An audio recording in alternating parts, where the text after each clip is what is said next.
Hi, welcome back to the OT Unleashed Student Takeover Series. I'm Katie Peterson, and today we're talking about a really exciting and growing area within adaptive gaming clinics. Throughout this series, we've talked about evaluation, adaptive controllers, buttons and switches, positioning, and therapeutic gaming. But what happens when all of those pieces come together in a real-world setting? That's where adaptive gaming clinics come in. Eric, to start us off, what exactly is an adaptive gaming clinic? Yeah, well, you know, I'm excited to talk about this, first of all. But before I tell you about it, what do you think it is? Let's just say that you had some knowledge of games, buttons, and switches like you do, but you haven't done a clinic yourself, correct? Right. No, So I've like never. let's say somebody reached out to you locally and said, "Hey, we know you're kind of an expert in adaptive gaming.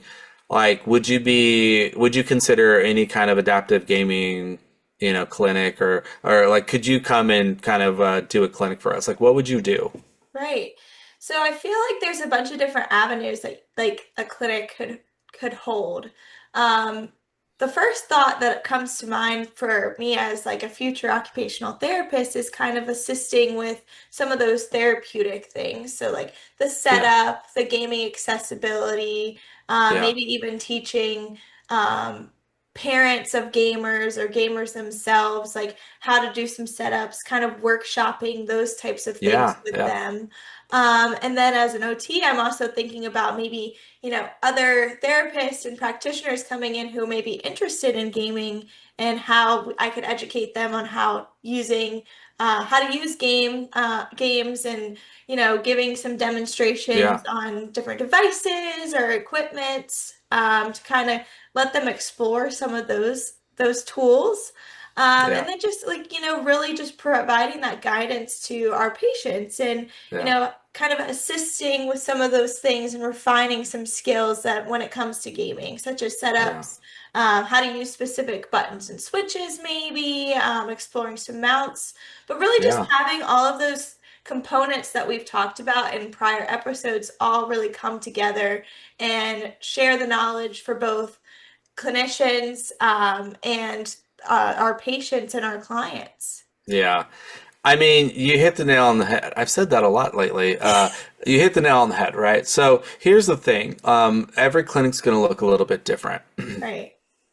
And I'm going to kind of break down kind of some of those components that you talked about, but also like, if there is people that are looking at doing clinics, like how could you set it up for the people that you serve and whatnot.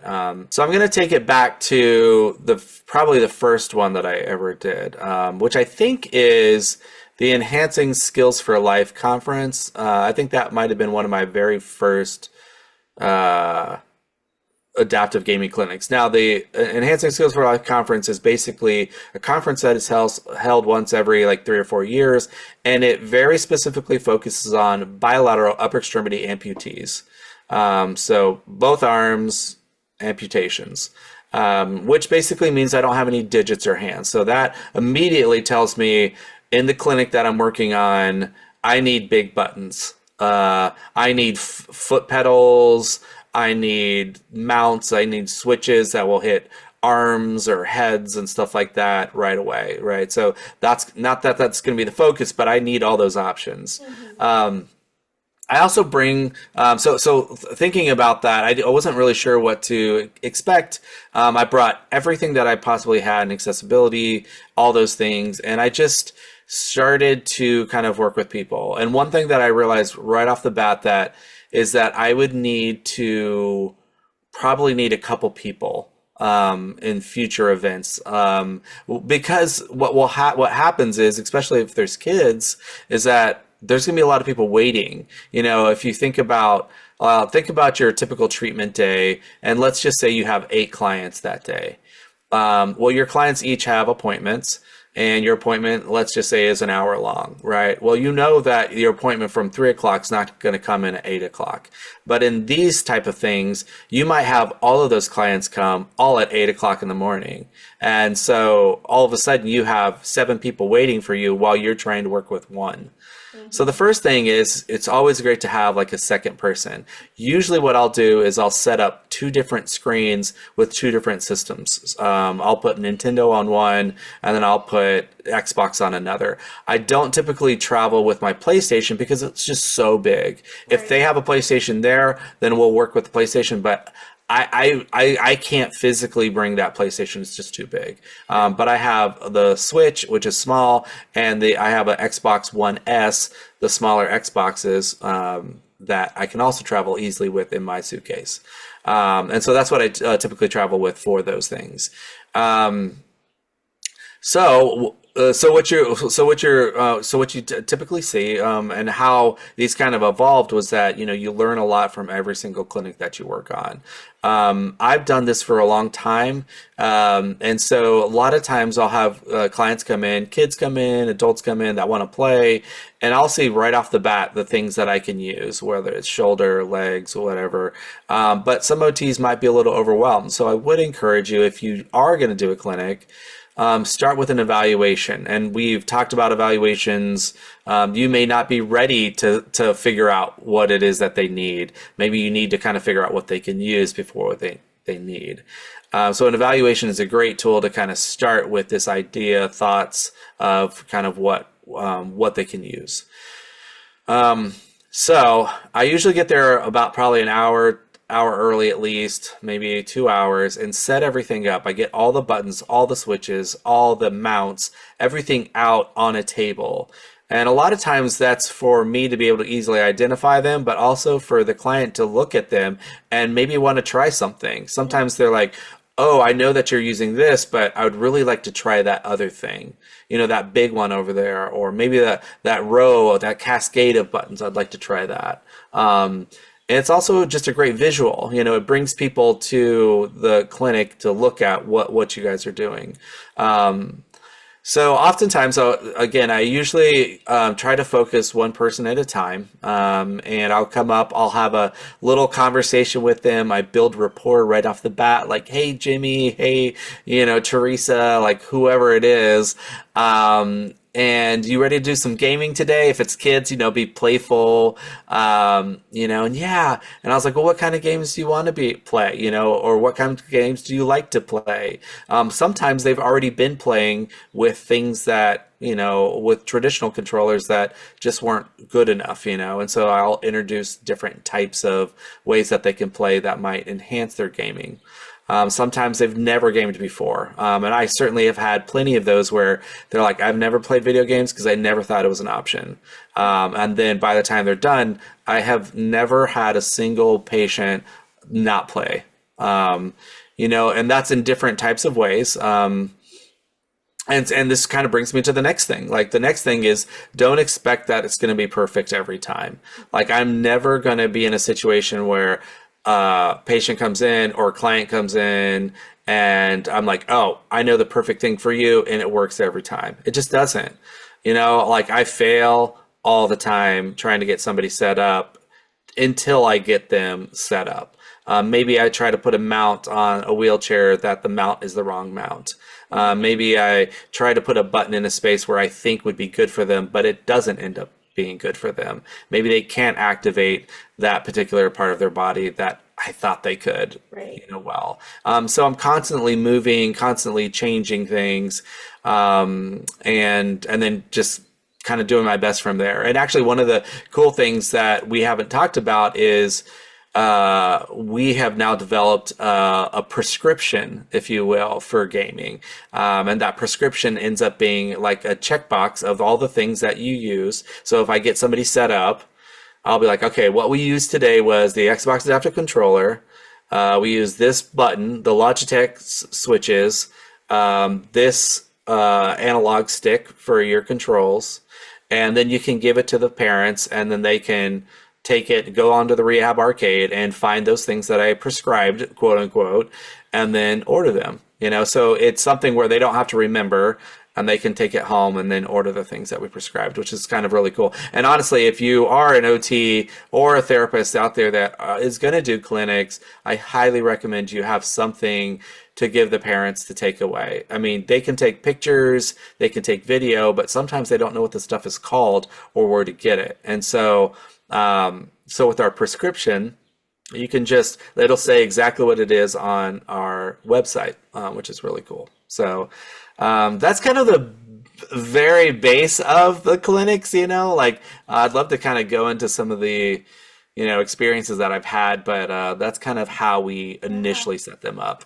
That's super cool. I love that it gives the patients an opportunity to kind of trial these various things, trial different buttons, different switches, different controllers, before they go out and purchase them. I think that this is like taking those components that we've discussed in the past and really putting them into the real world setting and giving them the opportunity prior to going out and purchasing all of them. Because we did talk about how this stuff can be quite pricey as well. So Yeah, having an yeah, opportunity for them to come in and have an expert help them kind of decide what might be best for them and give their preferences and what they might like, gives them a better understanding and opportunity to get the stuff that they really need rather than purchasing stuff that maybe won't work for them.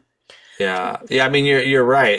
And honestly, the one of the things that I've been trying to do more and more is to grow my library of accessible switches and buttons and options because not everything is for everybody. And sometimes, like we've talked about switches and buttons, like having a Proteus, BioWave Proteus is cool, and we can try it with people, but maybe that's not the right tool for someone. Maybe just a simple Xbox adaptive joystick is all they need. Or maybe like needing an arcade style controller is Mhm. what they need. So having the options of being able to do different things is really, it is a game changer.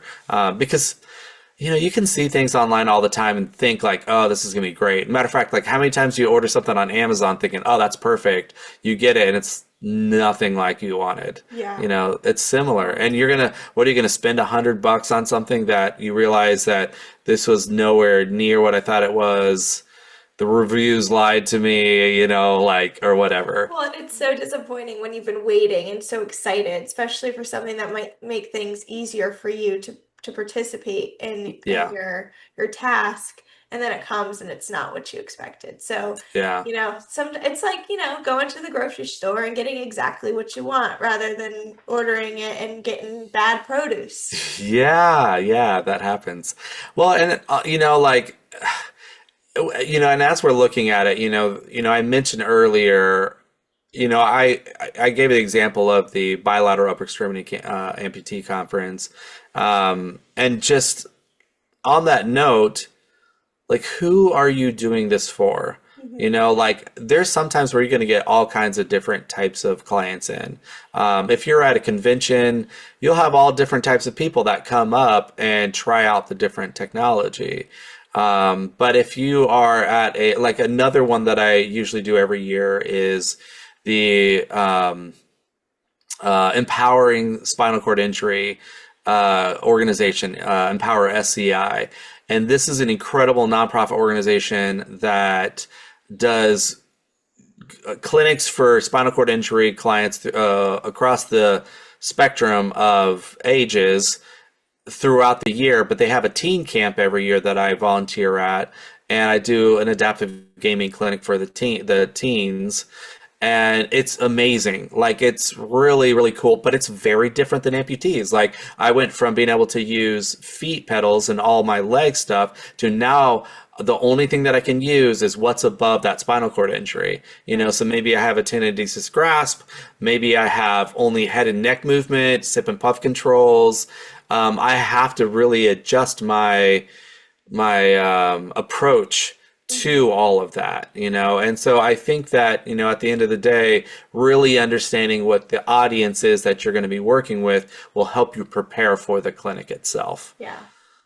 Yeah, No, that makes so total sense because you can't go into a clinic for spinal cord injury patients with the same stuff that you're going to go in the clinic with, you know, if you're doing just a cognitive clinic Yeah. or an Yeah. amputee clinic, like makes a lot of sense. What other types of clinics have you done? Like, have you done more specific ones, like Yeah. besides like the spinal cord and the amputee clinics? Yeah, well, I've done some more general ones. Like, I also volunteer every year to go up to the Travis Mills Foundation, which is geared toward wounded service members and their families. And so that's also like, you never know what you're going to get. Matter of fact, this is really fun, and we're going to try to make this a real thing, an official thing. But we last year did a clinic for them where I grabbed a bunch of different guys with a bunch of different types of injuries. We had brain injuries, we had amputations, we had burns, we had I had a blind gamer. We had so many different types of situations. But one of the things that we did there was every day I was there for a week. And so I did like Nintendo, or let's say Xbox is day one, Nintendo day two, PlayStation day three, and we would just focus those days on those different systems for the clients. And then we'd do kind of what the different controllers can do, what the different systems can do. And then the culmination of that particular clinic, we decided that we wanted to set a Guinness Book of World Record Oh, of wow. the most people playing a single player getting a confirmed kill in a live, one live first person shooter game in a ranked match. So what we did was, and I have this all recorded, but when I approached Guinness with it, they want to be there for the event itself. So I think we're going to try it again, but have Guinness there for it. But That's so so what we cool. did was, it was really cool because I had my blind gamer who was shooting with a trigger, which is funny because like he can't see. Right. I had one of my lower extremity amputees do the running without legs. Burn patient who had lost his fingers and arms do different melee controls.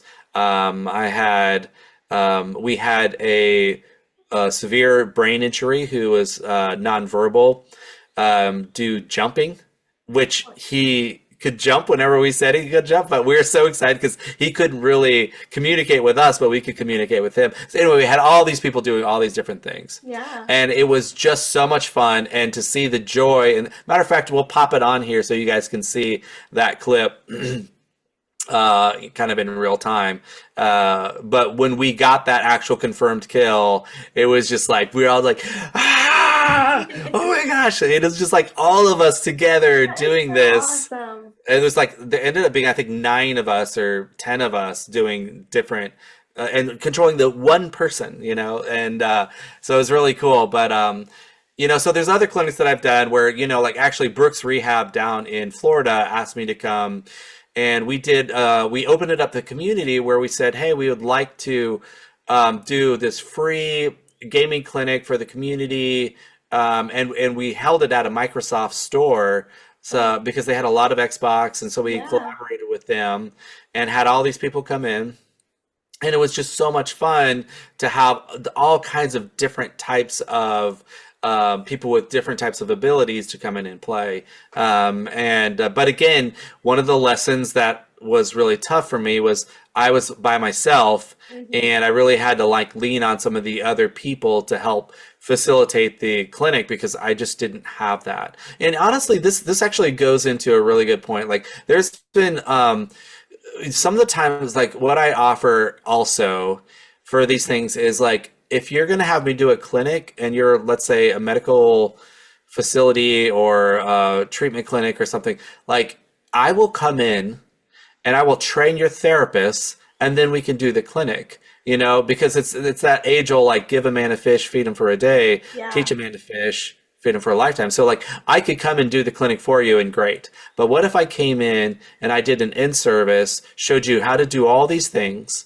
gave you all these tools, and then you could do that for your own clinic. You don't need me. It's the whole point of the Rehab Arcade was I want to empower you to be able to go out and do something that you didn't know how to do. Right. like, and not need me, Yeah, you know? that was gonna my next question slash thought that I was forming was like, what if students started getting involved and like Yeah, what is the involvement with other OTs or PTs or SLPs in these clinics right now? Is it yeah. is it really just you doing it still, or is more people coming in and trying to learn that way too? Or I could probably count on one hand the people that I know that are actually doing clinics. gotcha. Um, I don't know a lot. Yeah, I know some people that go attend conferences, maybe speak on adaptive gaming, but I can't tell you that I know very many OTs or other therapists that are actually doing clinics. right. A couple facilities I do know, like a wonderful one in Colorado is Craig Hospital. Hmm. Erin Mustin-Fursh, she's an incredible OT that has been doing adaptive gaming for a long, long time. She really knows her stuff, and she does one. And I know her and her team. They do adaptive gaming clinics there at Craig Hospital, and they were also on the team that did the Xbox Adaptive Controller. Right, yeah. And and there's a couple others, but just there's not very many. I mean, Yeah. this there's an opportunity here. Hmm. Like I think that this could be something that people more and more could get into, providing these things. Maybe a great entrepreneur opportunity for some people. Like there's just not these opportunities just aren't out there. And so. Yeah. I wish there was more. I do a lot of like Zoom calls with therapists and whatnot to kind of get on board with, helpfully get them some knowledge. But like clinic wise, there's just not a lot because also you'd have to have the stuff, Yeah. you know, and Yeah. that's That just is not a, always a big there. barrier for sure. Yeah.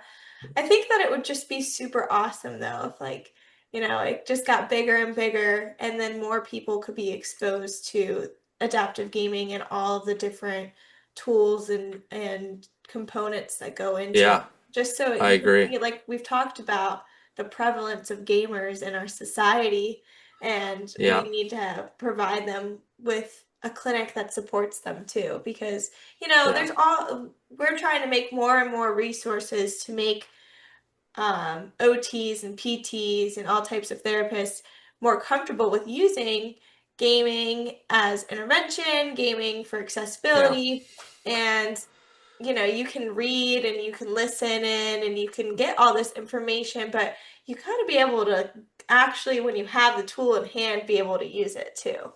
Right. Yeah. I mean, you're totally right. Like you could know all the things, but if I can't demo it, that's going to be tough. Right. So I think a big part of it is that. But it would be cool. Like I feel like if I had a dream scenario to do like a fully inclusive game clinic, for an organization, like I would come in like let's say on a Thursday. I Mhm. would do in like an in-service and just kind of walk them through everything, show them stuff, introduce them to the controllers, and then maybe like have some time to work on splinting, do like a whole Yeah. positioning and splinting piece of it where we could actually put our hands on thermoplast and I would say like I want you to make your own splint. Like there's no rules. Make something that would wrap around this control or something. Yeah.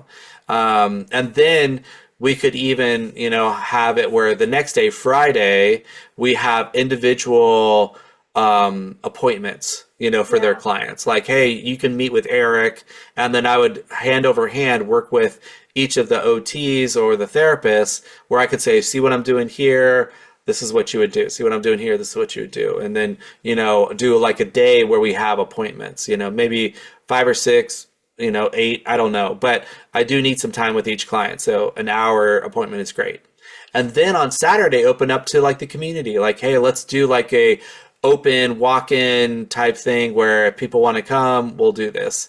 And then maybe even do like a game night where everybody who learn how to do their game stuff can come in and play, and we can have like a fun game night where we, have food and, music, and then we're playing video games like, people do, Yeah. you know?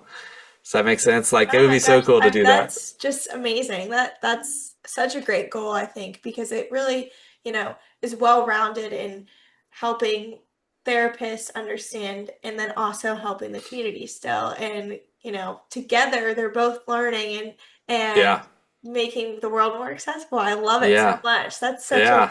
a great goal, and I can't wait to see it come true. I know it will. Maybe honestly, maybe I should like kind of write down like packages or something, like put it on the rehab arcade where it's like, okay, package one is like Yeah. Zoom call, Zoom lecture. Yeah. Package two is like in person lecture. Package three is this. And that'd be really cool to like give that, offer that to organizations. So Yeah, maybe there's something there. Who knows? that's super, super awesome. So, what do you think has been like the biggest takeaway from doing these adaptive gaming clinics? Uh, Did you hear I that? can't tell you that these things are, they feed me so much more than I think I feed them. Like being able to take away, to watch somebody being independent. There's a moment in all of these situations where I set somebody up and then I just kind of casually step back and just watch them like take off.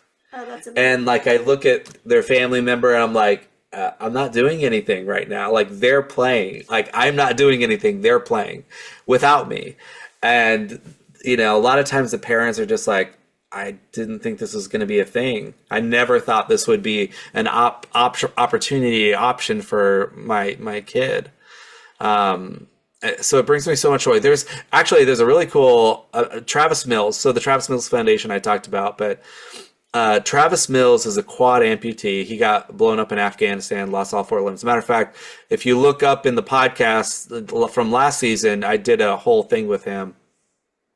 But Travis Mills, he reached out to me when I was coming to the foundation, and he was like, "Hey, man, I really need to.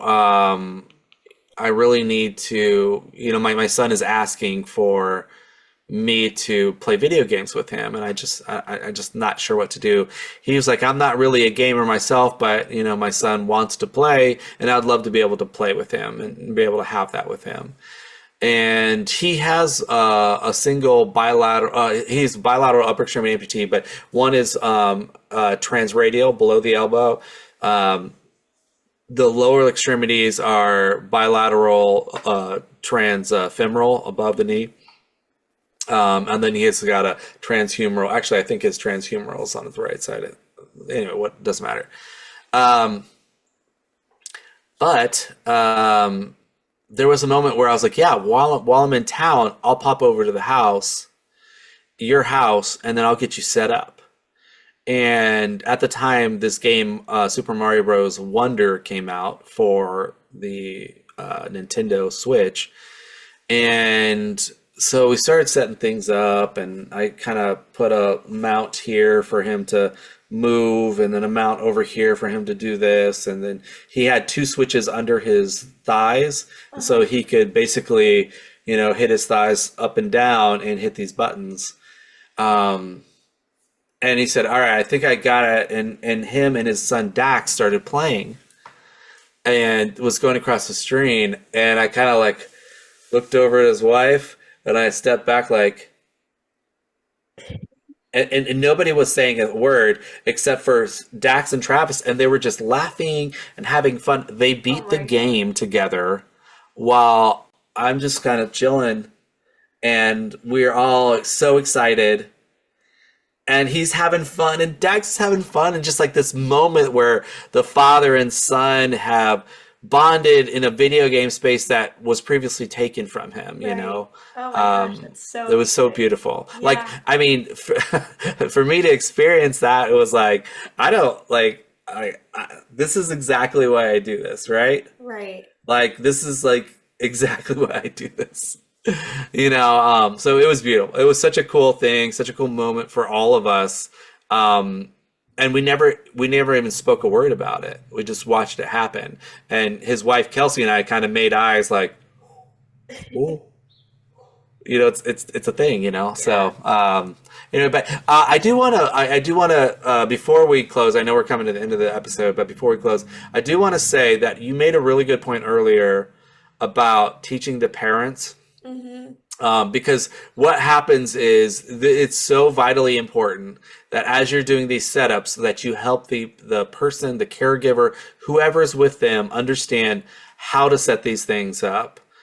Because what will happen is you say, okay, get all these things, and they get them. They're like, I have no idea what to do. You know, Yeah. and so if that is the case, and let's say I worked with you, like definitely reach back out. Say like, can you just walk me through this? We'll jump on a FaceTime call or Skype or whatever you use, and I'll walk you through it. Like, all right, put this over here, put that over there. Hmm. This clamp goes like this, and then you should be set up. But you made a really good point because if the parents don't know, if they don't have the capacity to take this and put it here because they just don't know. That's a problem. And so educating them, giving them that knowledge, giving them that, kind of background, like this is what it looks like. Make sure you take a picture right now. Take a Yeah. video of me doing this so that you can reference it later. Those are all real big things. So, I could even talk about it on a video if you're like, all right, now walk me through it in a video. Okay, what we did was we set him up. We put this, mount here. We put these two switches right there. We put this over here. We set him up right here. And so when you go home, make sure this is here and this is clamped here and this is solid here, so I definitely think that making sure the caregiver, whoever's working with them to set it up, is got a good handle on it. It's going to be pretty huge. Yeah, I think that that's like a huge thing that I thought about for adaptive gaming clinics too, is just like that collaboration between the therapist, the patient, and the caregiver. Like that triangle of people really have to be in tune with each other. And I think that, providing the resources, like taking the pictures, having those videos really will, have that like, you know, when they get home, they'll be able to do the things that they Yeah, want to do. And it's awesome that they can also reach back out to you. This doesn't have yeah, to be, you have to make sure you know every little thing in this very moment and this clinic agreed. that you're seeing me for an hour. Like, no, you can reach out. The Rehab Yeah, Arcade has amazing resources and a yeah, way to contact you. So yeah, super yeah, awesome. yeah. I I think love that these, clinics. They're my favorite for yeah. sure. The clinics, it makes me really excited because I do think that this has the potential to be the future of adaptive video gaming, Yeah, having a real tangible event that people can come to and explore all the different options rather than just seeing them online. So, yeah. Agreed. cool. Agreed. Awesome.